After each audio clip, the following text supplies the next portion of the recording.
Hi welcome friend, स्वागत है दोस्तों आपका। आप हैं टॉपर बनो अभियान प्रोग्राम में, जिसके अंतर्गत हम हिस्ट्री क्रैश कोर्स यानी 12th का क्रैश कोर्स चला रहे हैं 12th वाले बच्चों के लिए। जिसके अंतर्गत आप अभी कवर कर रहे हैं हिस्ट्री सेक्शन। हिस्ट्री सेक्शन वो भी एक स्टोरी के माध्यम से, कैसा एक स्टोरी के माध्यम से, एक कहानी के माध्यम से। एक इतिहास जनरली जो आर्ट वाले बच्चों को एक बोझ की तरह होता है, उसको बोझ को लेकर ना हम एक क्या है ना एक कहानी के माध्यम से, जस्ट हमारी दादी नानियाँ जैसे कहानी सुनाया करती थी उस तरीके से आप कवर कर रहे हैं। तो आप उससे ये फायदा होता है, आप बहुत इजीली सिंप्लीफाइड तरीके से आसानी से जो है आप चीज़ों को समझ सकते हैं, लिख सकते हैं, उसको प्रस्तुत कर सकते हैं। जब एग्जाम में अगर आप सिर्फ मेरी बातों को ध्यान से सुनते हैं तो एग्जाम में आपको बिना कठिनाई का, बिना प्रॉब्लम का, बिना समस्या का आप चीज़ों को आसानी से रिप्रेजेंट कर सकते हैं, लिख सकते हैं। इसका ये फायदा है, ठीक है। जनरली आप जो गेस पेपर पढ़ते हैं, आप भी गेसी पेपर से पढ़ते हैं, लेकिन आपका जो अप्रोच होता है, आपका जो तरीका होता है, वो रट्टू तरीका होता है, उसको अप्लाई नहीं करना है, ठीक है। आप बिल्कुल आसानी तरीके से समझेंगे और आपकी थोड़ी सी हिंदी अच्छी है तो आप सक्षम है मेरे क्लास के माध्यम से इजीली तरीके से लिखने के लिए, वो भी अपने भाषा में। और उसी का आज हमने जो अलग अलग सेक्शन पढ़ लिया है, उसी का तहत आज हम सिंधु घाटी सप्ताह का 2 मार्क का क्वेश्चन पढ़ेंगे कि 2 मार्क के क्वेश्चन को अप्रोच कैसे करना है। पहले आपको कुछ चीज हम समझा देंगे, इसके बाद जो है आपको लिखने का तरीका समझाएंगे, ठीक है। तो इसके अंतर्गत अभी सिंधु घाटी सप्ताह है, इसके अलावा हमने और चीजों को कवर कर लिया, जैसे कि इसका पूरा बैकग्राउंड हमने समझ लिया। तो आप इस पुराना वीडियो जाके सारा देखेंगे, वो स्पेशल प्ले लिस्ट हमने 12th क्रैश कोर्स 2023 इस हिस्ट्री स्पेशल सेक्शन है, तो हिस्ट्री हमने नाम दे दिया है। तो उसके तहत आप खोजेंगे तो आपका पूरा का पूरा मिल जाए, जिसमें हमने सब सिलेबस को डिस्कस किया है, पुराने चैप्टर्स को, जैसे कि स्रोत है।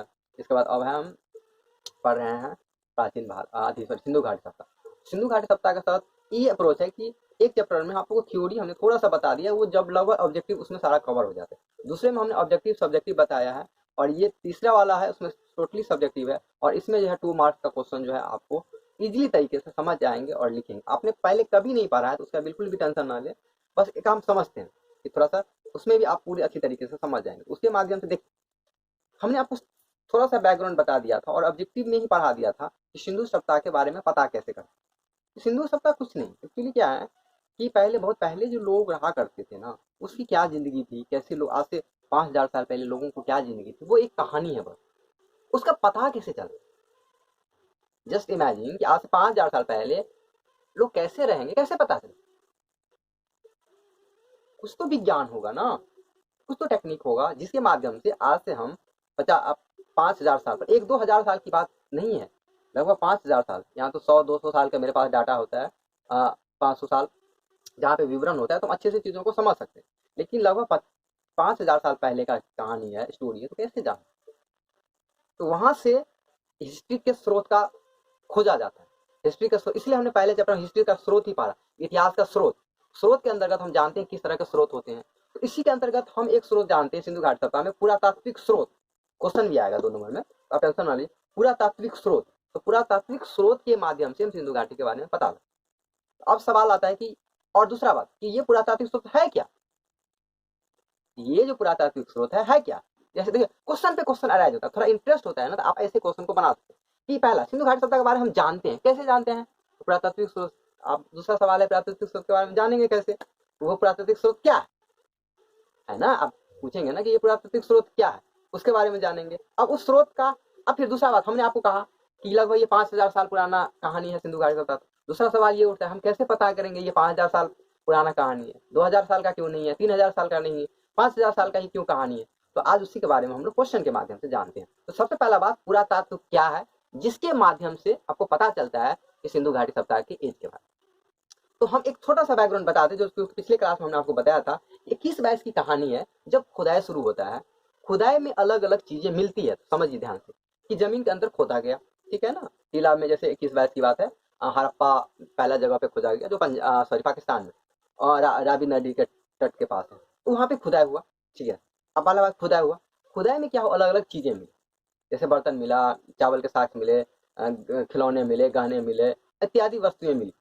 उसके आधार पे डिसाइड किया गया कि इसका क्या बैकग्राउंड है।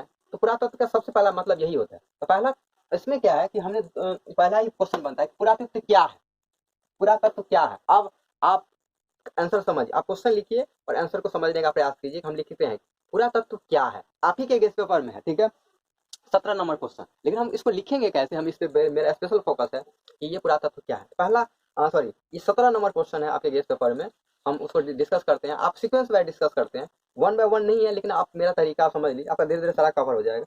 देखिए ये आपका हड़प्पा सभ्यता वाला सेक्शन, ठीक है ना, उसका 17 नंबर क्वेश्चन है, ये पुरातत्व क्या है। आप भी वहीं से पढ़े, लेकिन हम बस आप तरीका डेवलप करना चाहते हैं जो आसानी से आप समझ सकें। तो दूसरा, पुरातत्व क्या, तो पहला बात कि पुरातत्व एक साइंस है, एक विज्ञान है। कैसे विज्ञान है, विज्ञान का मतलब होता है हम चीजों को खोदते हैं, एनालिसिस करते हैं, उसके बारे में पता करते हैं। तो पुरातत्व में यही होता है। पुरातत्व में क्या होता है, आप पृथ्वी के अंदर जो चीजें होती है उसको खुदाई करके इसके बाद इसका एनालिसिस करते हैं और इसके बारे में हम जानकारियां लेते हैं। तो पहला बात कैसे लिखेंगे, पुरातत्व वह विज्ञान है, पुरातत्व वह विज्ञान है, सिंपली से एक विज्ञान है। क्यों, खुदाई होता है, फिर एनालिसिस होता है, लैब टेस्ट होता है, इसलिए क्या कहते हैं, पुरातत्व वह विज्ञान है जिसके माध्यम से पृथ्वी के अंदर छुपे वस्तुओं का, अब देखिए इसमें लिखा है गर्भ में, पृथ्वी का गर्भ मतलब मिट्टी के अंदर में, तो हम भाषा को सिंप्लीफाई करेंगे, पृथ्वी के अंदर छुपे वस्तुओं को, जैसे कि अब वस्तु, देखिए अब क्या आंसर को बड़ा करना है, आपको याद नहीं रहे सीधा लिख देंगे कोई बात नहीं, कि वस्तुओं के आधार पे जो है हम इतिहास का पता लगा। तो हो गया ये पुरातत्व विज्ञान है, एक परिभाषा हो गया कि पुरातत्व वह विज्ञान है जिसके माध्यम से पृथ्वी के अंदर छुपे वस्तुओं के आधार पे हम इतिहास का पता लगाते हैं, अतीत का पता लगाते हैं, बस। अब देखिए आंसर को थोड़ा और मॉडिफाई करना पड़ो, किस तरह के वस्तु है, तो खुदाई में जैसे हड़प्पा में जो वस्तुएं मिली है, अलग अलग तरह के खिलौने हैं, मिट्टी के बर्तन है, चूड़ियां हैं, ये सब वस्तुएं मिली है। तो हम अगले पॉइंट में इसको आंसर लिखेंगे। तो पहला 2 नंबर में ही क्वेश्चन होगा, तो छोटा सा एक बैकग्राउंड हल्का सा परिभाषा देंगे और हमारा टेक्निक होगा कि हम 2 पॉइंट इस तरह से लिखेंगे।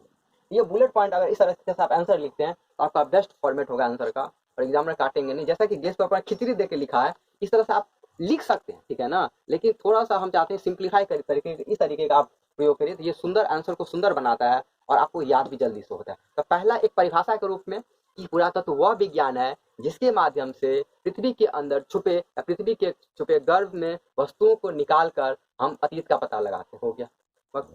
सिंपल तरीका, सिंपल भाषा में, हम रटूमल की तरह रटेंगे नहीं कि पुरातत्व वह विज्ञान है क्योंकि सामग्रियों के खुद, सामग्रियों नहीं, सिंप्लीफाई कीजिए, सामग्री मतलब वस्तु होती, इतना केस नहीं जाना, इसलिए आपको याद नहीं होता, बैठ कर रटते रहे रटते रहे रटते रहे, वो अप्रोच नहीं डेवलप करना है। तो वस्तुओं से क्या होता है, अतीत के बारे में पता चलता है, आपको भूतकाल के बारे में पता चलता है, आप जिस तरह से लिख सके इस तरीके से तरीका होता है, ठीक। अब दूसरा बात कि ये एक महत्वपूर्ण, अब हम दूसरा पॉइंट बताएंगे, इस तरह से आप पॉइंट बना लें कि यह एक, पहला इसमें याद रहेगा आपको बुलेट पॉइंट में, कि यह एक महत्वपूर्ण और विश्वसनीय स्रोत है। क्यों, क्योंकि खोद के हम चीजों को एनालाइज करते हैं, देखते हैं, कोई बुक नहीं है कि सिंपली कोई लिख दिया, हम खोद के चीजों के बारे में देखते हैं। जैसे कि हड़प्पा सप्ताह, अलग अलग चीज, जैसे देखिए हड़प्पा सप्ताह में क्या हुआ, जानकारी कैसे मिलती है, वस्तुओं के आधार पर। तो आप विश्वसनीय इसलिए है क्योंकि खुदाई से जो वस्तु मिलता है, आपके पास प्रमाण होता है, उसको हम देखते हैं, समझते हैं, फिर उसके बारे में एज निकालते हैं, इसलिए ज्यादा प्रामाणिक और महत्वपूर्ण माना जाता है। नेक्स्ट पॉइंट में इसका कारण हम बताते हैं कि जैसे जैसे कि हड़प्पा सभ्यता की जानकारी कैसे आती है, वस्तुओं के आधार पर मिलती है, भिन्न भिन्न वस्तुओं के आधार पर मिलती है। जैसे कि आपका क्या मिला, उपकरण, औजार, धातु पदार्थ, इस तरह से मिला। उपकरण मतलब जैसे औजार होते हैं, तलवार जैसे उपकरण बोलते हैं, तो अलग। आप देखिए इसमें जैसे कि क्या लिख सकते हैं, हड़प्पा सभ्यता की जानकारी की खुदाई की से मिली वस्तुओं के आधार पर हम लेते हैं। जैसे कि जो है आपका मिट्टी का बर्तन हो गया, खिलौना हो गया, चावल हो गया, कोई भी साक्ष्य है इसके आधार पर, हो गया तो पॉइंट जोड़ दिया, सिंपल। इस तरह से आपसे अपनी, तो ये टेक्निक हम थोड़ा सा 2 क्वेश्चन में डिस्कस कराते हैं, फिर आपको हर क्वेश्चन का टेक्निक बताएंगे कि किस तरह से आप लिखेंगे आंसर, बिल्कुल सिंप्लीफाई तरीके से। आपको क्लिष्ट नहीं करना है, आंसर को एज सिंपल बहुत सिंपल बनाना है और सुंदर आंसर बनाना है, अपने भाषा को लिखते हैं। और आपके क्वेश्चन में भी लिखा रहता है कि अगर कोई अपना भाषा में अगर आप आंसर लिखते हैं तो आपको प्रेफरेंस दिया जाएगा, आपको एक्स्ट्रा नंबर दिया जाएगा। इसलिए मेरा ये प्रयास है कि आप थोड़ा माइंड डेवलप करेंगे, मस्तिष्क का थोड़ा सा विकास करेंगे और कोशिश करेंगे, जिसकी भी थोड़ी सी हैंड राइटिंग अच्छी है तो उसको अच्छा से अप्रोच करके आप खुद अपनी भाषा में लिखेंगे, ठीक है। चलिए दूसरा क्वेश्चन आता है कि C14 विधि क्या है। बहुत कॉमनली पूछा जाने वाला क्वेश्चन है कि C14 यानी कार्बन 14 विधि क्या है। तो अब आपने कहा कि हड़प्पा सभ्यता का पता चलता है पुरातत्व से, ठीक है, तो हम वस्तुओं के बारे में जान लिए, आइडिया लगा लिए कि लोग ऐसे रहते होंगे, वो खिलौना यूज करता होगा, वो मेटल का धातु का यूज करता होगा। अब सवाल है कि इसका एज कितना है। हड़प्पा सभ्यता हमने आपको कहा ना 5000 साल पहले, इसलिए इस क्वेश्चन से आपका डील होगा कि C14 एक वही विधि है जिसके माध्यम से हड़प्पा सभ्यता का काल निर्धारण होता है या इतिहास का काल निर्धारण होता है। काल निर्धारण मतलब समय का पता चलता है। समझ में आया? सिंपल सा प्रूफ कि अब देखिए हम आते C14 विधि क्या है। सिंपल सा बात, अब आप समझ लिए कि ये काल निर्धारण की एक विधि है। पहला पॉइंट, काल मतलब समय, काल निर्धारण का, समय निर्धारण का, जैसे आप लिखना था C14 क्या विधि है? काल निर्धारण की एक वैज्ञानिक विधि है। देखिए मैक्सिमम चीज साइंटिफिक ही होता है, तो वैज्ञानिक आप उसमें जोड़ सकते हैं। वैज्ञानिक विधि इसलिए है क्योंकि C14 क्या है? एक C14 एक आपका जो है एक क्या करना चाहे तो सॉरी, हम ये क्या करना चाह रहे थे, C14 यानी कार्बन जो 14 है, ठीक है ना, उसके आधार पर हम क्या करते हैं, काल निर्धारण करते हैं। तो ये जो हमारा पास जो तत्व है C14, इसके आधार पर हम लोग क्या करते हैं, काल निर्धारण करते हैं। तो पहला पॉइंट आप लिखेंगे परिभाषा के रूप में, C14 एक काल निर्धारण का एक वैज्ञानिक विधि है। ठीक है, अब हम अब दिमाग में लगाते हैं कैसे, कैसे से आपका उत्तर आसान हो जाए। कैसे है C14? तो अगले जब आप आंसर को प्रोसीड करते हैं तो ये तरीका आप डेवलप करते हैं तो आपको याद रहेगा कि C14 एक काल निर्धारण की एक विधि है। कैसे? क्योंकि C14 का क्या गुण होता है आप समझिए। हर जीवित प्राणी में, चाहे पेड़ हो, पौधा हो, आदमी के अंदर C14 होता है, उसमें विद्यमान, मतलब उसके अंदर होता है। जैसे वो डेथ हुआ, मरा, वो धीरे धीरे डिकम्पोज हो गया, मतलब सड़ना, खत्म होने लगता है। खत्म होते होते होते होते होते बहुत सालों तक वो होता है उसके अंदर। तो उसके आधार पे साइंटिस्ट क्या करते हैं, उसका अर्धकाल, अर्धकाल आप नहीं जानते हैं, इसको हाफ लाइफ बोलते हैं इंग्लिश में। ये 11th-12th में ये पढ़ाया जाता है, इसका साइंटिफिक तरीका फॉर्मूला के माध्यम से कि इसका किस तत्व का कितना काल निर्धारण है, तो वो इसमें दे दिया है। आपको एग्जैक्ट याद नहीं रखना है कि कार्बन का कितना काल निर्धारण, बस इससे ये डाटा समझ आपको याद रहे तो अच्छी बात है। नहीं तो हम क्या करते हैं, सिंप्लीफाई तरीके से ऐसे कहेंगे कि इसका आधार क्या होता है। तो C14 का सीधा सा हर जीवित वस्तुओं में, जीवंत वस्तुओं में ये पाया जाता है, और जैसे ही वस्तुएं मरता है उसके अंदर, इसके बाद इसको उसका खत्म होना शुरू होता है, आदमी सड़ना शुरू होता है, कार्बन 14 खत्म होना शुरू होता है। खत्म होते होते क्या होता है, उसका काल निर्धारण होता है कि जैसे 10 साल में इतना कार्बन खत्म हुआ, 20 साल में इतना कार्बन खत्म हुआ, 30 साल में इतना कार्बन, इस तरह से ये खत्म होते होते होते खत्म होता है।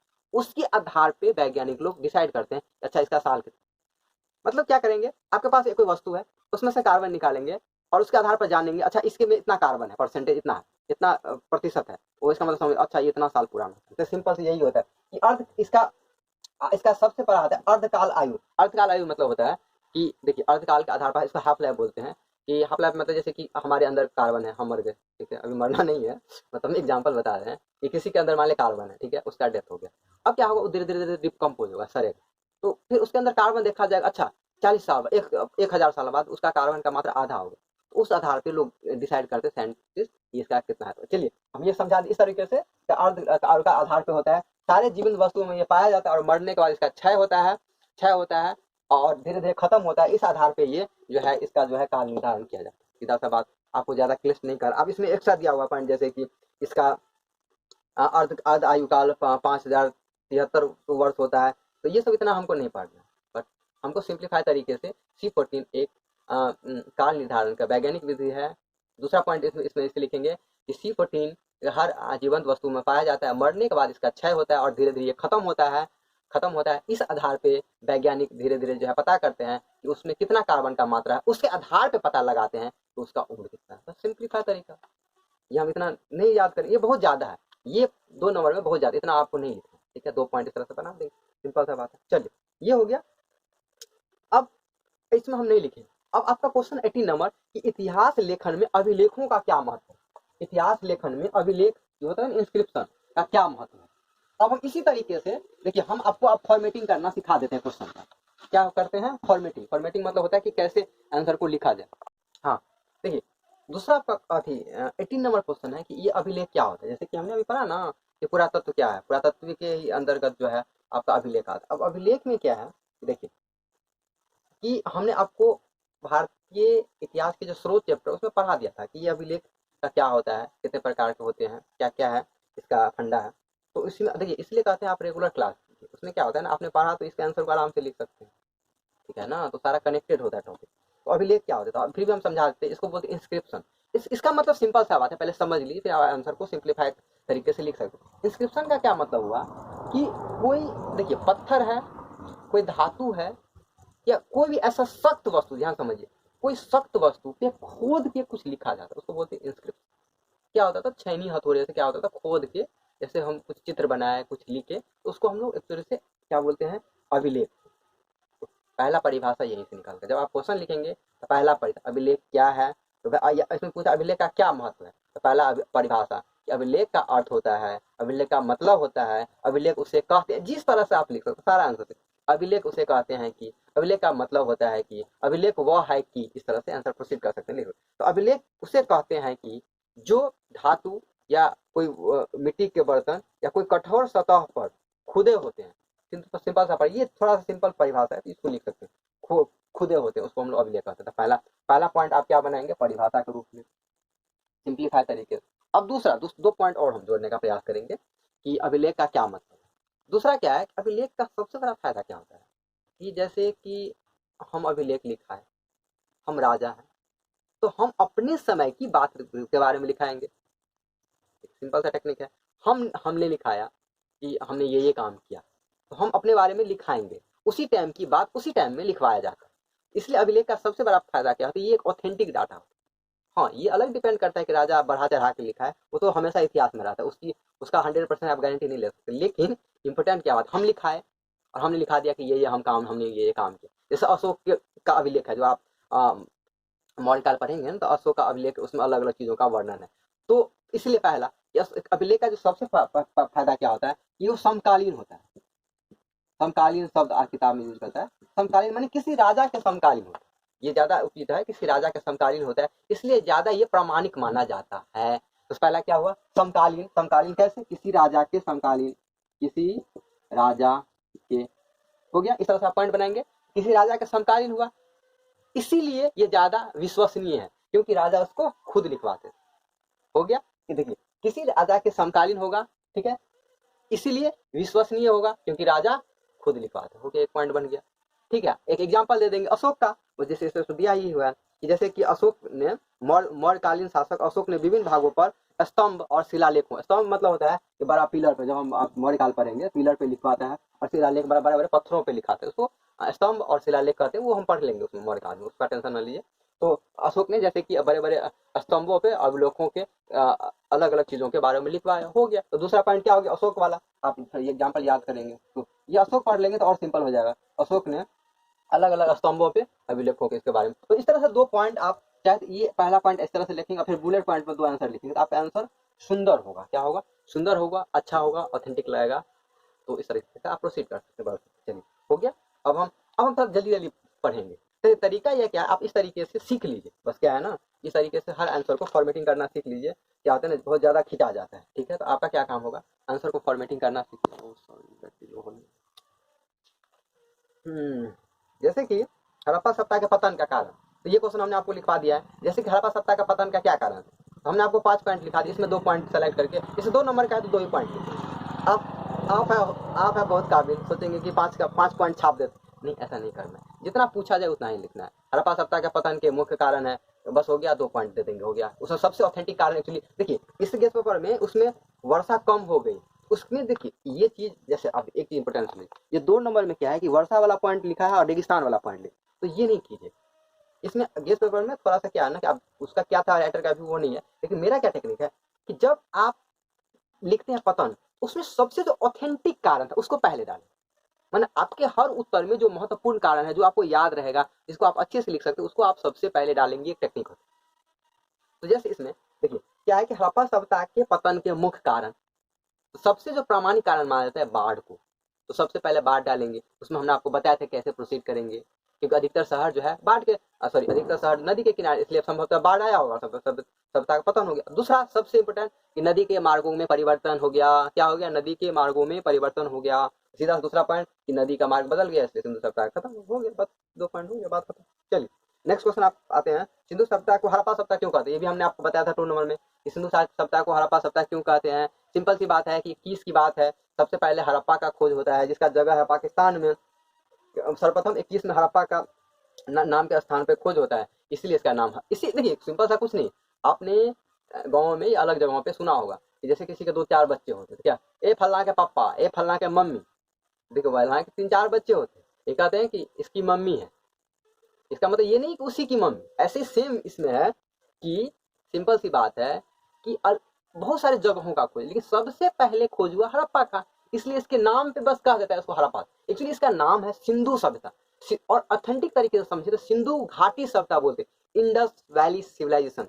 ये घाटी क्या होता है, ज्योग्राफी जब पढ़ेंगे ना तो आपको समझ में आएगा ये घाटी क्या होता है, नदी क्या होता है, इसका एक प्रॉपर परिभाषा होता है, ठीक है ना। तो वो हम कंपटीशन वाले बच्चों को पढ़ाते हैं, ठीक है। आप ज्यादा नहीं समझिए, क्योंकि ऑलरेडी हम ज्यादा डिटेल से बता देते हैं, हम चाहते हैं शॉर्ट में जल्दी जल्दी आप पढ़ लीजिए ताकि आप चीजों को कवर कर सकें, ठीक है। तो देखिए इसका क्या है, ये सबसे पहले तो इसमें डेट डालना जरूरी है, डेट नहीं भी आते कम से कम ये आपको पॉइंट है कि हड़प्पा का खोज हुआ सबसे पहले, इसके आधार पे जो है फिर इसका नामांकन का किया गया कि इसलिए इसको हड़प्पा सभ्यता बोलते हैं। हो गया बात खत्म। अब थोड़ा सा इसको आंसर को, क्योंकि ये छोटा एक ही लाइन हुआ, थोड़ा और बढ़ाना है तो हड़प्पा का जो है विस्तार कहाँ से है, पंजाब है, सिंध है, राजस्थान है, गुजरात है, बलूचिस्तान है और पश्चिमी प्रदेश के सीमांतर भाग। हो गया बात खत्म। थोड़ा सा आंसर बड़ा हो गया, ये ठीक है, इसमें ज्यादा नहीं, ये आंसर ठीक ठाक है, ठीक है। हड़प्पा सभ्यता की संस्कृति का बारे में जानने का स्रोत। अब हड़प्पा सभ्यता के बारे में कैसे जान, तो हमने अलग अलग स्रोत के बारे में बोला, स्पेशली हड़प्पा सभ्यता का सबसे बड़ा स्रोत पुरातात्विक स्रोत है, जो खुदाई से मिलता है। अब खुदाई से जो मिला उस आंसर को हम लोग प्रोसीड करें, ठीक है।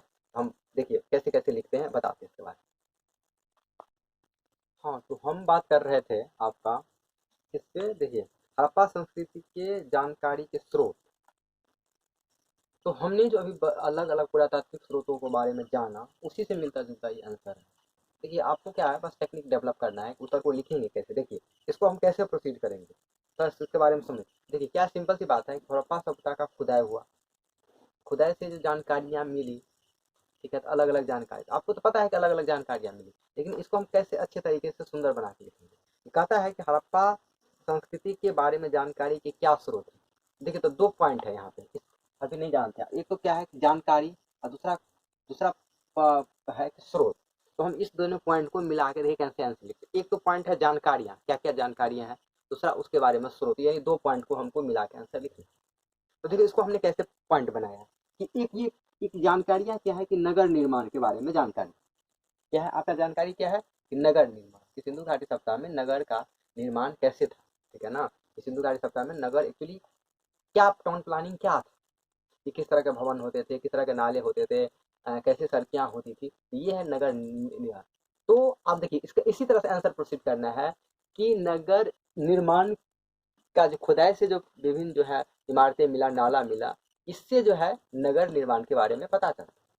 तो नगर निर्माण की जानकारी क्या हो गई, का कहाँ से प्राप्त हुआ, खुदाई से मिले जो है अलग अलग जो है क्या आपने जैसे खुदाई से क्या था, एक मिनट, हाँ, कि भवन, नालियाँ, बाजारों, स्नानागारों इत्यादि से नगर निर्माण और नागरिक प्रबंधन के बारे में। इस तरह से आप आंसर लिखेंगे कि हड़प्पा संस्कृति के जानने के अनेक स्रोत हैं, कि जैसे कि नगर निर्माण, तो नगर निर्माण के संबंध में जानकारी कहाँ से मिलती है कि भवन से, खुदाई से प्राप्त। ये देखिए इसमें सीधा क्या करें, नगरों की खुदाई, नगरों की खुदाई, क्या है, खुदाई, नगरों की खुदाई, नगरों की खुदाई से मिले डिफरेंट वस्तु, जैसे भवन हुआ, इसके अलावा आपको हमने बता ही दिया, अलग अलग चीजों से पता चलता है। दूसरा पॉइंट है कि कला के बारे में।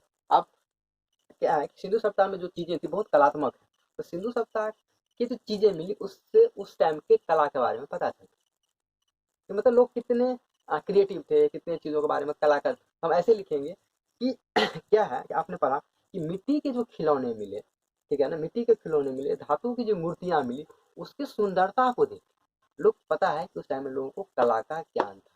तो लोग ऐसे लिखेंगे सिंधु सभ्यता के कलात्मक गुण के बारे में या कला के बारे में, जो है जो उपलब्ध मिट्टी के बर्तन हैं, उस पर जो बनी कलाकृतियां हैं, जो सुंदर धातु की मूर्ति है, उसके आधार पे हम लोग पता करते हैं या पता चलता है या कह सकते हैं, इस तरह से हम कर सकते हैं। तीसरा पॉइंट, दो पॉइंट ठीक है, इस तरह से आप इसको बड़ा करके लिख लेंगे तो आपका काम हो जाएगा, ठीक है। इसके अलावा तांबे की प्रतिमा, ठीक है, एक आपने डांसिंग करते हुए जो है, एक डांसिंग गर्ल का जो है नाचती हुई नर्तकी का जिस तरह से आपने कांस्य की मूर्ति देखा, ये सब क्या है, कलात्मक भाग में आ जाता है। तो ये सब पॉइंट आपके हिट रहेगा तो आप उसमें लिख सकते हैं। जो इसका मोहर है, मोहर क्या है, सुंदरता, क्या है ना कि अन्य पहलू में, जैसे कि मोहर, मोहर है तो मोहर पे क्या होता है, सुंदर सुंदर आकृतियां हुआ करती थी, जैसे कि आपका पशु पक्षी का, धर्म का, पेड़ पौधे का आकृति। तो अन्य पहलुओं में मतलब इसके स्रोत में, अन्य स्रोत में या अन्य पहलू में कह सकते हैं कि मोहर मिला, जिसपे जो है अलग अलग आकृतियां हैं, वृक्ष का, पेड़ पौधे का। तो इस तरह से आप आंसर को प्रोसीड करेंगे। तो चलिए ये हो गया।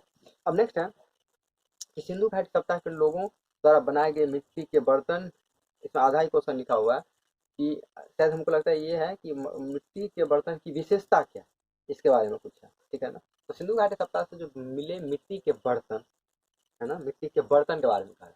तो स्पेशली देख पता है इसका कलर के लिए बहुत फेमस है, तो जो सुंदरता है ना, आपको सिंधु घाटी सप्ताह से जो मिली मूर्ति वो काफी सुंदर हुआ करता है।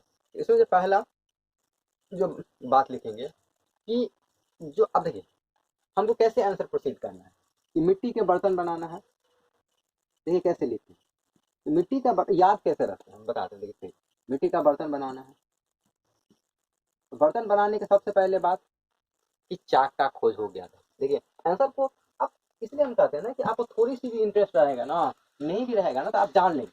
अब क्या है देखिए समझिए कि हमको क्या है, मिट्टी का बर्तन बनाना है। क्या है मिट्टी का बर्तन, हम ऐसे प्रोसीड करें, मिट्टी, मिट्टी का बर्तन, मिट्टी का,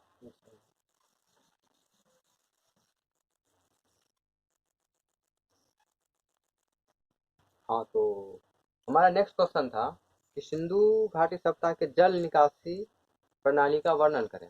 तो जल निकासी का क्या सिंपल सा क्या मतलब होता है कि कैसे जो है जल जो है घरों से निकल के जो है हम कैसे अच्छे से उसको बहाते थे। यानी सिंपल सा बात पूछ रहा हमको क्वेश्चन, नालियाँ का संबंध क्या है, नालियाँ, नालियाँ का प्रबंध। अगर आप बड़े शहर में रह रहे हैं तो आप पता समझ सकते हैं, तो उसी चीज़ों को पॉइंट के लिखना है।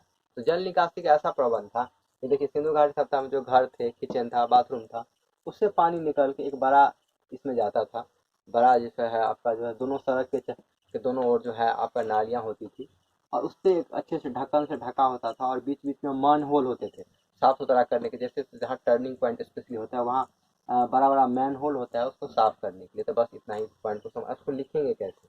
तो देखिए कि मोहनजोदड़ो से नगर नियोजन का एक प्रमुख विशेषता ये है कि नगर निकास प्रणाली था, मैंने अच्छे से प्रणाली था। जैसे निजी कुएं स्नानघर होते थे, भवन कमरों इत्यादि शौचालय आदि के पानी भवन के छोटी छोटी नालियों से निकल के जाता था। मतलब क्या है कि जल निकासी कैसे होगा कि जल निकासी हुआ नालियों के माध्यम से, कि घरों में जो भिन्न भिन्न चीज़ें जो है जैसे कि स्नानागार बाथरूम जैसे होता था, या शौचालय होता था, शौचालय का पानी जो है आपको इसके पास नाली में गया, छोटी नाली में, और दोनों सड़क से नालियाँ बनी होती थी, जो उसमें वहाँ पानी जाता था, वो ढक्कन से ढका होता था जैसे कि आज हुआ करता है। इसका बीच बीच में मैन होल होते थे साफ करने के लिए।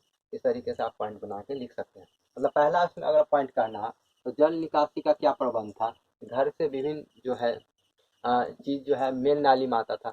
दूसरा पॉइंट आप इसके समझिए कि जो है बीच बीच में ढक्कन का जो है खुला नाला नहीं होता था, ये उसको ढक्कन से ढका जाता था, यानी कवर्ड नाला होता था, मजबूत और कवर करके नाला को बनाया जाता था। दूसरा पॉइंट, तीसरा पॉइंट में आप ये बना सकते हैं कि साफ सुथरा के लिए बीच बीच में मैनहोल बनाया जाता था, जिसको उसको साफ सुथरा रखा जाता। हो गया, इस 3 पॉइंट में प्रोसीड करेंगे।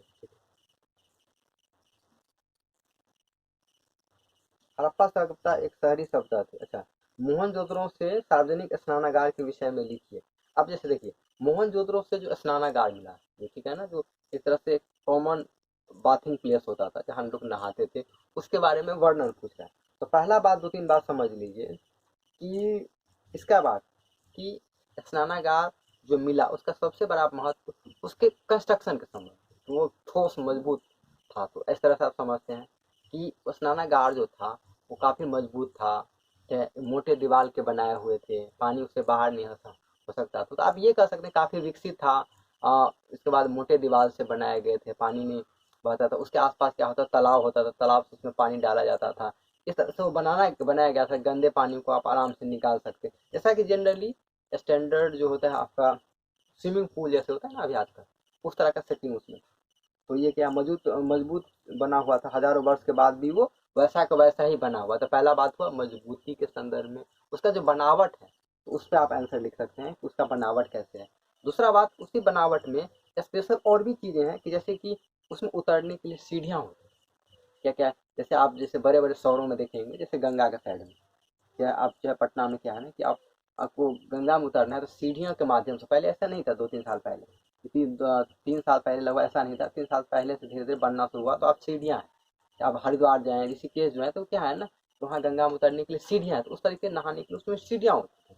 तो ये पहला बात की मजबूती था, मजबूत दीवार था, पक्के बने हुए थे। दूसरा, वो दूसरी विशेषता क्या है कि वो इतना एडवांस था कि उतरने के लिए आपको सीढ़ियाँ बनी हुई थी। फिर स्नानघर में उतरने के लिए पानी निकलने के लिए नालियाँ थी, ये तो हमने बता ही दिया कि पानी को निकासी के लिए नालियाँ वाल। और लास्ट पॉइंट देखिए, इसमें उल्टा लिखा है, और उसी का आप देखिए, पहले तो हमने इसके स्नानागार का कंस्ट्रक्शन के बारे में बता दिया, अब उल्टा लिखेंगे उसकी उपयोगिता क्या। तो ये स्पेशली जो कहा जाता है, ये धार्मिक कार्यों के लिए उपयोग में लाया जाता था। क्या था? धार्मिक कार्यों के लिए उपयोग में लाया जाता था, जिसमें लोग नहाते थे स्नानागार में और फिर वहां पे पूजा करते थे। हो गया, ठीक है ना। देखिए, आंसर को आप फ्रेम करेंगे ना अच्छे तरीके से, तो सिंपलीफाई हो जाता है। कंस्ट्रक्शन बनावट के बारे में लिख दिए, थोड़ा और एडवांस, इसमें सीढ़ियाँ वगैरह होती थी, पानी निकलने का व्यवस्था होता था, और दूसरा धार्मिक कार्यों में यूज होता था। हो गया, आंसर सेट हो गया।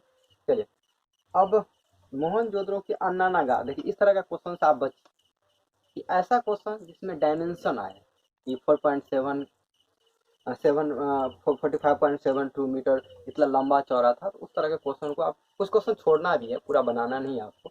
तो इस तरह के क्वेश्चन जिसमें डाटा बेस्ड क्वेश्चन हो, तो उसको आप कोशिश कीजिए स्किप, क्योंकि अब लास्ट टाइम में जो लोग नहीं पढ़े रिवाइज करने, तो उस तरह के क्वेश्चन को आप स्किप कर दीजिए, ठीक है।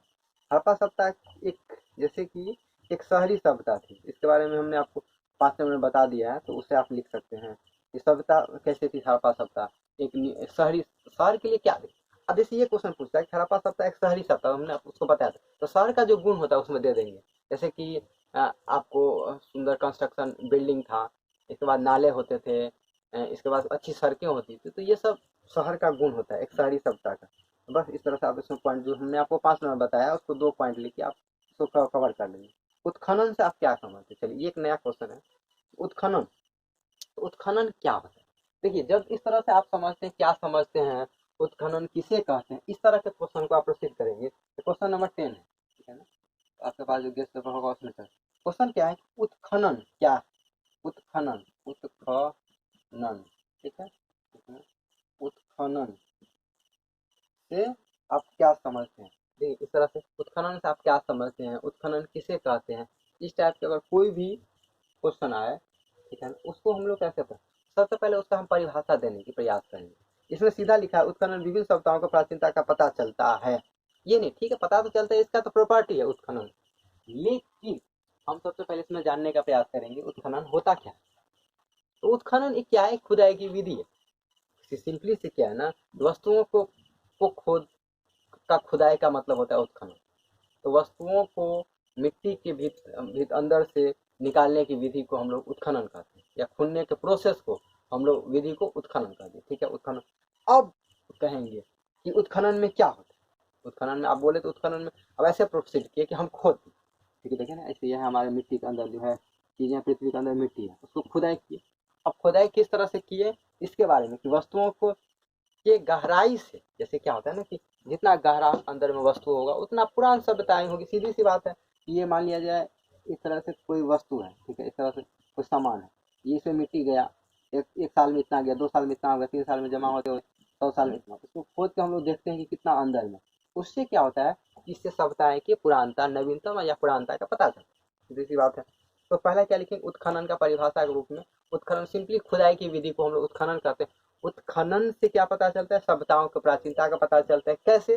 कैसे कि जितना अंदर में चीजें होंगी उतनी पुरानी सभ्यताएं होगी, बस बात खत्म। इस तरह से आप लिंक करके आंसर लिख सकते हैं। इसमें नाम है कि पिट्स रिवर्स महोदय का पुरातात्विक स्तरीकरण और वैज्ञानिक अध्ययन के स्रोत का, जिसमें गहराई के स्तर के बारे में हम विस्तृत जानकारी प्राप्त करते हैं। ठीक है, कोई बात नहीं, आपको नहीं उतना याद है, कोई बात नहीं, आपको इस तरह से पॉइंट बनाना है, परिभाषा बनाना है।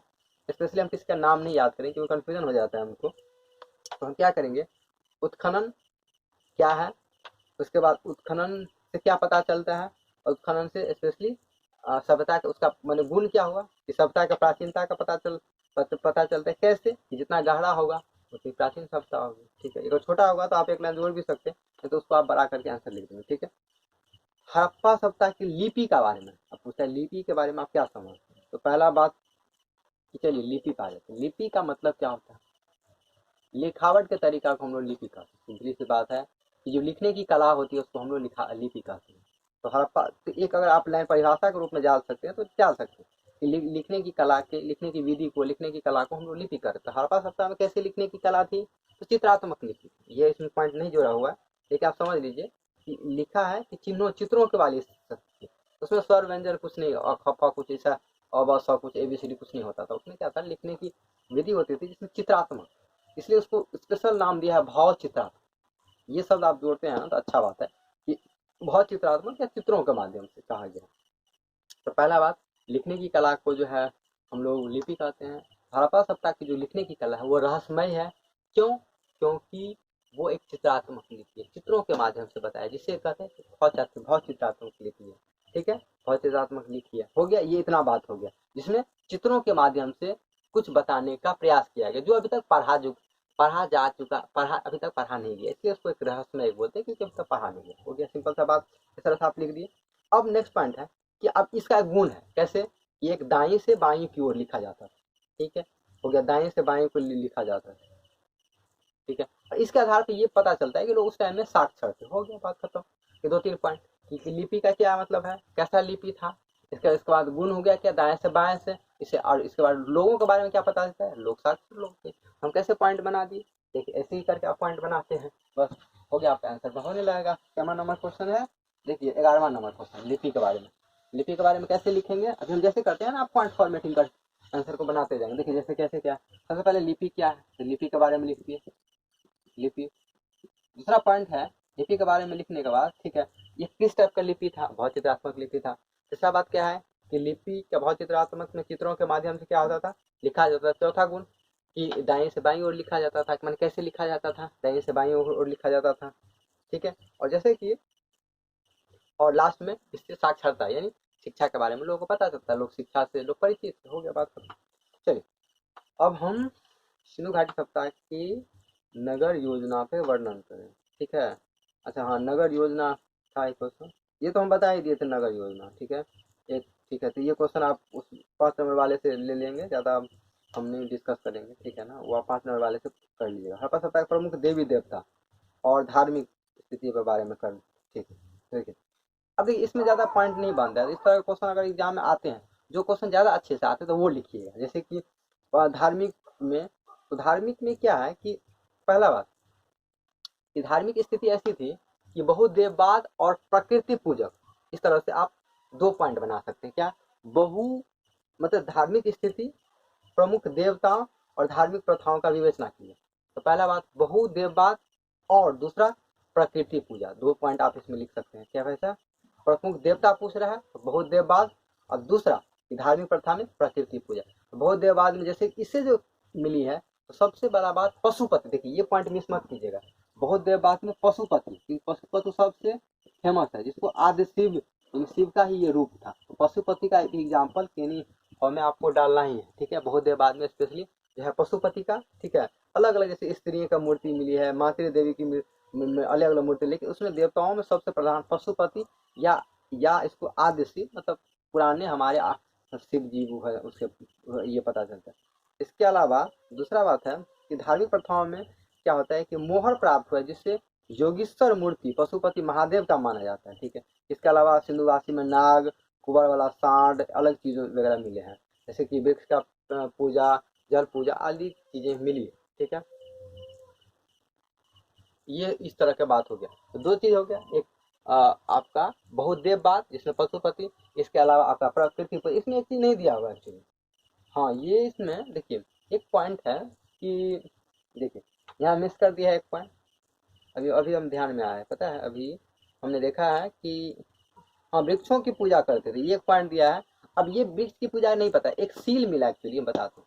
एक सील, एक इस तरह से आपको मूर्ति मिला, जिसमें हम आपको बताया था, थ्योरी में बताया था हमने आपको, जिसमें गर्भ से, माता के गर्भ से क्या है, एक पेड़ निकलता हुआ दिखाई दिया। इससे पता चलता है कि लोग प्रकृति पूजक थे। ये पॉइंट है एक्चुअली, इसमें नहीं दिया हुआ। ठीक है, आप उसको इसमें लिख दिया है खाली, पीपल के वृक्षों की पूजा करते थे, इस तरह से इत्यादि चीजें लिखा है, लेकिन इस तरह से ये डाल देंगे तो वो चीजें मिली है ऑथेंटिक, तो ज़्यादा अच्छा हो जाता है आंसर का। ठीक है, इस तरह से आप पहला बहुत देव बात है जिसमें अलग अलग देवताओं का प्रमाण मिलता, पूजा करते थे, जैसे कि स्पेशली योगी बाबा का दिखाया गया, तो लोग सोचते थे अच्छा नहीं और भी बाबा थे, और पशुपति का जो है मतलब स्पेसिफिक शिव पशुपति का नाम आप जरूर डालिएगा। ठीक है, चलिए ये 2 पॉइंट है, उसको 2 पॉइंट में आपका आंसर तैयार हो गया। चलिए हड़प्पा मुहरों से मुहर के बारे में और एक है विस्तार। चलिए तो हम लोग मोहर के बारे में समझते हैं। मोहर का के विषय में आप क्या जानते हैं? तो ठीक है, देखिए ऐसा हड़प्पा सभ्यता जो मोहर मिला, इस सब क्वेश्चन का ज़्यादा आंसर बड़ा नहीं है, तो इस सब क्वेश्चन से आप बचिए, इसमें ज़्यादा पॉइंट नहीं बनता। तो इससे हम समझाते हैं। मोहर का सिंपली मतलब था कि अलग अलग चीज़ जो मिली जिसपे एक डिजाइन किया होता है उसको मोहर बोलते थे। तो देखिए क्या होता था, मोहर सिंपली जैसे कोई धातु की कोई वस्तु थी उस पर अलग अलग मोहर होता था, उसको मोहर कहते थे। मोहर का काम क्या था, मोहर से बहुत चीज़ों के बारे में पता चलता है। एक तो वहाँ के उस टाइम के बारे में जैसे कि अलग अलग जानवरों का उस पर फोटो होता था। ठीक है, अब दूसरा लंबी दूरी के सीलों के रूप में प्रयोग है। इसके अलावा क्या होता था कि जनरली इसमें नहीं दिया, एंट्री पॉइंट के लिए यूज होता था, जैसे एक जगह से दूसरे जगह जाए, एक तरह से प्रूफ के रूप में, चले ठीक है हम वहाँ पे दिखा दें। इस तरह से दूरी व्यापार में इन सीलों का प्रयोग होता था। इसके और सामान कुछ नहीं भरोसा होता था, बल्कि पता हो जाता था सामान किस व्यापार में हो। अच्छा दिया हुआ पॉइंट, तो व्यापारी के लिए भी एक तरह से सील का प्रयोग होता था। दूसरा बात है कि कलाकृतियाँ उनकी मोहरें थी। हड़प्पा संस्कृति सर्वोत्तम कलाकृतियाँ उनकी मोहरें थी, ये सेल खड़ी पत्थर से बनी होती थी। ये सब चलिए ये नहीं याद रखना है, ये सीधा सा है कि विषय में क्या जानते हैं। तो पहला बात कि मोहर जो होता है सर्वोत्तम कलाकृति थी, और दूसरा बात है इस पर अलग अलग जैसे भैंस बैल आदि की कलाकृतियाँ यानी मैंने इस पे चित्र बना हुआ था, और दूसरा इसका प्रयोग जो है व्यापार के लिए किया जाता था। हो गया, इस तरह से आप पॉइंट बना के लिख सकते हैं। चल हो गया आपका। हाँ ये क्या है, विशेषता हड़प्पा सभ्यता की मोहर। एक है क्वेश्चन जो हमने आपको ऑब्जेक्टिव में बताया था, ये क्वेश्चन आप लिख सकते हैं, बट हम आपको थोड़ा सा 1 मिनट समझा देते हैं। हाँ तो अब ये लास्ट क्वेश्चन है कि हड़प्पा सभ्यता के विस्तार का वर्णन करें। क्वेश्चन नंबर 15, हड़प्पा सभ्यता के विस्तार का वर्णन करें और या हड़प्पा सभ्यता के प्रमुख 4 केंद्रों का नाम लिखें। दोनों क्वेश्चन में थोड़ा थोड़ा अंतर है। ठीक है, प्रमुख 4 केंद्र, 6 इंपोर्टेंट जगह है उसमें 4 का नाम पूछ रहा है। तो पहला बात हड़प्पा सभ्यता का विस्तार, तो देखिए इस फॉर्मेट में हम आंसर लिखेंगे, ये ड्रॉ करेंगे तो सुंदर लगता है। ठीक है, ये अगर आपको याद रहे तो अच्छी बात है, नहीं तो फिर हम दूसरे तरीके से आपको आंसर सिखा देंगे। ये क्या हम बताते हैं, ये है जब हड़प्पा सभ्यता का खोज हुआ तो उसमें सबसे उत्तरी जगह मांदा, सबसे उत्तरी जगह मांदा जो जम्मू कश्मीर में। ठीक है, सबसे दक्षिणी जगह दैमताबाद जो महाराष्ट्र में, सबसे पूर्वी जगह आलमगीरपुर, और सबसे पश्चिमी जगह सुल्तानगढ़, सुल्तानगढ़। ठीक है, ये हमने आपको थ्योरी पार्ट में बताया था। तो ये विस्तार, ये सबसे सटीक आंसर है, ये लिखेंगे कि सिंधु घाटी सभ्यता का विस्तार बहुत व्यापक था। इसमें एरिया भी दिया हुआ है, ठीक है ना, कितना एरिया में था। ठीक, आपको याद रहे तो ठीक है लिख देंगे, नहीं तो कोई बात नहीं। ये काफी विस्तार काफी बड़ा था, जिसमें कि 12,99,600 वर्ग किलोमीटर में फैली हुई थी। तो ठीक है, काफी बहुत था, लगभग एक पाकिस्तान से बहुत बड़ा था। तो ठीक है, काफी दूर में फैला हुआ था। आपको उत्तर से दक्षिण तक, तो उत्तर में मांदा जम्मू कश्मीर से लेके ऐसे लिखो, दक्षिण में ये अहमदाबाद महाराष्ट्र तक। इसके बाद पूर्व में आलमगीरपुर से मानी उत्तर आलमगीरपुर उत्तर प्रदेश ब्रैकेट में लिखे से लेके जो है आपका पश्चिम में जो है सुल्तानगढ़ बलूचिस्तान। ये तरीका होता है कि अब उत्तर दक्षिण से लेकर पूर्व, ये इसका फैला हुआ था। इसके अलावा आप एक्स्ट्रा में और भी लिख सकते हैं कि इसमें प्रमुख पंजाब सिंध राजस्थान गुजरात बलूचिस्तान के कुछ भाग और पश्चिमी उत्तर प्रदेश के भाग आते हैं। ठीक है, ये है। ठीक है, ये बात है कि इसका फैलाव इतना मेन, अगर ये आप आंसर लिख देते हैं ना तो आप कैसे सबसे सटीक आंसर आओ, उसी को एक्सप्लेन कर दें, ज़्यादा आपको उसमें माथा पैची नहीं करना है इसमें। ठीक है, हम कह देंगे इसके अलावा ये है बहुत पंजाब सिंध इत्यादि जगह फैला हुआ, लेकिन सबसे सटीक तरीका हम ये लिखेंगे कि सिंधु घाटी सभ्यता का विस्तार उत्तर में मांदा से लेके, ठीक है, दक्षिण में दैमताबाद तक, और पूर्व में आलमगीर से लेके, पश्चिम में जो है आलमगीरपुर से लेके सुल्तानगढ़ तक। हो गया, बात खत्म, एक्सप्लेन हो गया। दूसरा क्वेश्चन जो है आपका कि दूसरा क्वेश्चन है कि प्रमुख 4 केंद्र, तो टोटल हड़प्पा सभ्यता से जो भी जगह का खोज हुआ तो 6 सबसे इंपोर्टेंट जगह माना जाता है। ये 6 मोहनजोदड़ो, हड़प्पा, गनवारीवाल, धौलावीरा, राखीगढ़ी और कालीबंगन। इसके पीछे कारण है, कारण ये है कि जितनी भी शहर खोजेंगे, इसमें सबसे विकसित शहर में सारे सारे सबसे विकसित शहर थे। और सबसे ज़्यादा जो है आधुनिकता इन शहरों में देखा जाता है, जैसे कि हड़प्पा में और मोहनजोदड़ो में काफ़ी ज़्यादा आधुनिकता देखी जाती है। आधुनिकता मतलब हुआ कि आज के संदर्भ में बहुत ज़्यादा मैचिंग करता है ये चीज़, मतलब बहुत ज़्यादा विकसित था अपने आप। तो इसमें से जो है आप 4 नाम पूछा है कि 4 प्रमुख केंद्र है, तो इसमें से आप 4 जैसे मोहनजोदड़ो, हड़प्पा, 2 नाम तो आपको याद ही रहता है। ठीक है, इसके बाद कालीबंगन, काली चूड़ी के लिए फेमस था। ठीक है, इसके अलावा धौलाबुला, राखी गढ़ी, इस तरह से कुछ आप नाम लिख देंगे। ठीक है, तो हो गया ये पॉइंट इस तरीके से। तो इस तरीके से आपका 2 नंबर का क्वेश्चन खत्म होता है। ये लगभग 1 घंटे का वीडियो हो गया। ठीक है, कंप्लीट 1 घंटे में लगभग पता नहीं 1 घंटे के आसपास हुआ है। तो कंप्लीट 1 घंटे में आपने अगर जीरो लेवल से कुछ नहीं जाना तब भी आप सबसे बेहतर तरीके से आंसर लिख सकते हैं, अगर ये आप वीडियो को अच्छे से देख लेते हैं, नोट बनाते हैं। ये मेरा गारंटी है। ठीक है ना। अब बाकी हमने एकदम एग्जैक्ट तरीके से फॉर्मेट बना के आपको सिंपल तरीके से आंसर लिखना भी सीखा, वो भी अपने भाषा में। आप क्या करते हैं ना, टेस्ट पेपर को रटते हैं, लिखते हैं, वो नहीं, कि हमने आपको बिल्कुल सिंपल तरीके से आंसर लिखाना सीखा। तो जिन्होंने बिल्कुल कभी पहले नहीं पढ़ा है तो बिल्कुल चिंता ना करें, इस तरीके से आप लिखें, इस तरह से पढ़ें, क्वेश्चन को लिखने का प्रयास करें। और हमने आपको एक्स्ट्रा प्रेफरेंस दिया है कि मेरे पास भेजें, ताकि हम आपको चेक करके बता दें कि आप आंसर लिख रहे हैं कि नहीं से, क्योंकि वो पूरा तो हम लिखा नहीं रहे हैं, उसमें से आप कितना समझे तब पता चलता है। तो इसलिए आप क्या करेंगे, जब आप आंसर लिखेंगे तो आप इस नंबर पे भेजें 620 658 3015। ठीक है, कुछ बच ये है। ठीक है, ये व्हाट्सएप है। ठीक है, इससे आप क्या करेंगे, नंबर भेज देंगे। ठीक है, तो हम आपका चेक करके बता देंगे कि ये आप जो लिख रहे हैं वो आंसर सही है कि नहीं। ठीक है, आपका फॉर्मेटिंग भी चेक होता जाएगा, ये काम है। कुछ बच्चे भी भेज रहे हैं लेकिन इसकी संख्या बहुत कम है भेजने वालों की।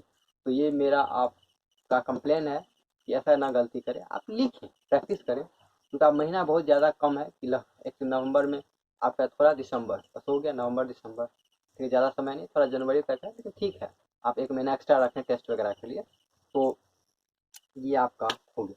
तो इसलिए आप प्रैक्टिस करें, उसको भेजें। ठीक है ना, खुद घर पर प्रैक्टिस करेंगे तो आप जब तक लिखेंगे नहीं ना तब तक आपको पता नहीं चलेगा। आपको लगा हाँ हमको बहुत आता है, आपको लगा कि नहीं हम लिख लेंगे, ये नहीं, क्योंकि हम बहुत स्टूडेंट से मिले हैं तो उसको लगता है हम लिख लेंगे, बस हमको पता है लिख लेंगे, वो भी उल्टा पुल्टा उसको पता हो, वो नहीं।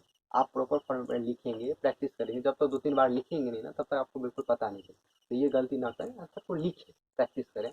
अभी भी नहीं लिख आप लिखें, अभी तक है टाइम है, इतना टाइम में आप काफ़ी अच्छे से पढ़ सकते हैं, तो लिखें, प्रैक्टिस करें बस। और कोई स्पेशल, और दूसरा बात क्या है कि आपके तरफ से, क्योंकि ये वीडियो हमने कोई इसका शुल्क नहीं रखा है, तो आपके तरफ से शुल्क के रूप में ये है कि इसको भेजें। ठीक है ना, अलग अलग जगहों पे भेजें, लोगों को शेयर करें, फिर उससे आपके आसपास लोग हैं उसको फैलाएं, प्रैक्टिस करवाएं, आप भी जानें, उसको भी थोड़ा बताएं। उससे क्या होता है, आसपास के लोगों का डिस्कशन होता है। जनरली हमारी टेंडेंसी क्या होती है, अच्छी चीज़ क्या होता है तो हम अपने पास रखते हैं। तो शिक्षा के संबंध में ऐसा नहीं करना, अच्छी चीज़ है शिक्षा तो उसको आप शेयर करें, उससे आपका प्रैक्टिस होगा, आप अच्छे आंसर में लिख सकते हैं। तो 2-3-4 आदमी हो, वहाँ आप डिस्कशन करें चीज़ों को, तो आप अच्छे से सीख सकते हैं। ये हमारी गलती होती है जनरली, हम सोचते हैं कि नहीं हमको कोई चीज़ पता चल गया तो दूसरों को पता नहीं चला, ऐसा नहीं करें। वीडियो को आप फैलाएं, लोगों को बताएं, उससे डिस्कशन करें, पूछें और कमेंट करें, तो उससे पता चलेगा कि नहीं आप जो है कुछ प्रॉब्लम हो, कुछ सुझाव हो तो आप उससे दे सकते हैं। ये सिंपल सा अप्रोच हुआ। ठीक है, तो ये हमारा चैप्टर पूरा का पूरा खत्म होता है। इसमें कोई तरह का समस्या हो तो आप पूछ लेंगे, हम आपको कुछ उम्मीद करते हैं इससे ज़्यादा आप नहीं आएगा। ठीक है ना, आप कंप्लीट में एक एक आंसर आप लिखने के लिए तैयार हैं। इसी तरीके से हम आपको वैदिक सप्ताह पर सॉरी हाँ वैदिक सप्ताह पढ़ाएंगे। ये हड़प्पा सप्ताह था, वैदिक सप्ताह दो 2 से 3 क्लास में आपको इस तरह से ख़त्म कर देंगे हम। ज़्यादा उसमें नहीं है, उसको लिखा के उसका पूरा इसी फॉर्मेट में, ऑब्जेक्टिव फॉर्मेट, फिर हम सब्जेक्टिव और सब्जेक्टिव फॉर्मेट में आपका पूरा का पूरा अच्छे तरीके से पढ़ाएंगे। तो ये हमारा तरीका। ठीक है, तो थैंक्स। अब हम मिलते हैं नेक्स्ट वीडियो में नेक्स्ट अपडेट के साथ। तब तक आप मस्त रहिए, खुश रहिए, आंसर को लिखते रहिए, प्रैक्टिस करते रहिए और भेजते